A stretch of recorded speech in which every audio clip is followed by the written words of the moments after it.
Today, I wanted to talk about resilience and anchoring, which is comes from NLP. Um, in NLP, we talk about anchoring, which is essentially setting up a trigger so that you can call up a state or an emotion when it'd be most useful for you. And anchoring happens naturally in our lives. You know, when we hear a favorite song, it might shift us into a powerful memory or state, or maybe it's the smell of a certain food brings you back to a particular time. And there are anchors everywhere, and it's nice to understand a bit about how to do this intentionally, so you can set up the anchors that you like and have access to the emotional states that you like. So for this exercise, I picked resilience, but you can pick pretty much whatever state you like. And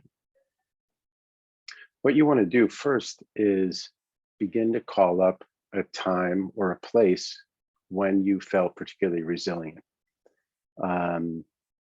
Resilient may mean something different to me than it means to you, but whatever it means to you is perfect. So if you recall a time when you were feeling resilient, and now begin to really step back into that memory and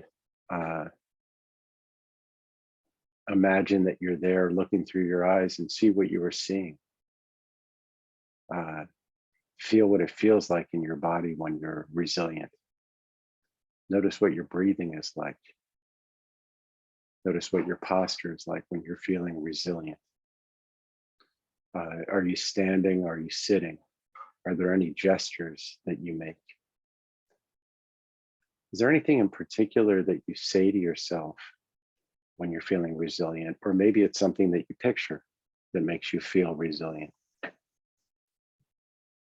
So essentially what we're doing here is we're taking an inventory of everything that's going on in our experience, noticing what we feel in our body. And as you're feeling resilient, where do you feel that in your body?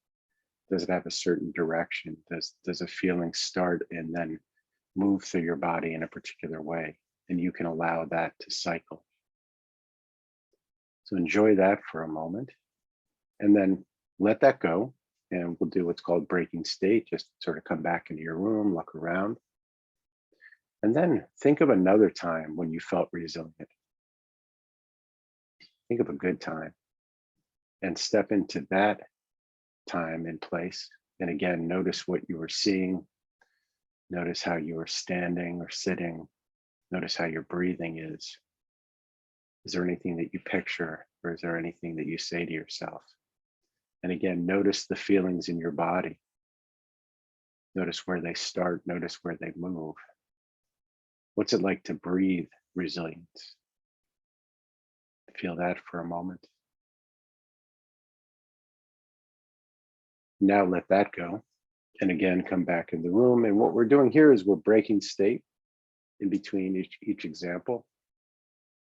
And by now, you may have thought of another time when you felt resilience. So bring up another example and step into that.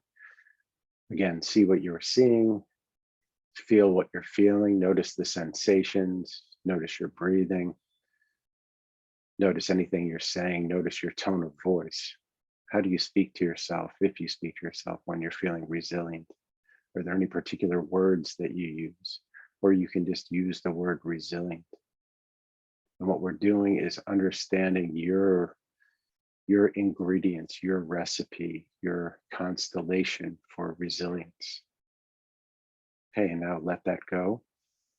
And this time we can do it a little bit differently. You can just recall some of those elements you just brought up and picture whatever you were picturing.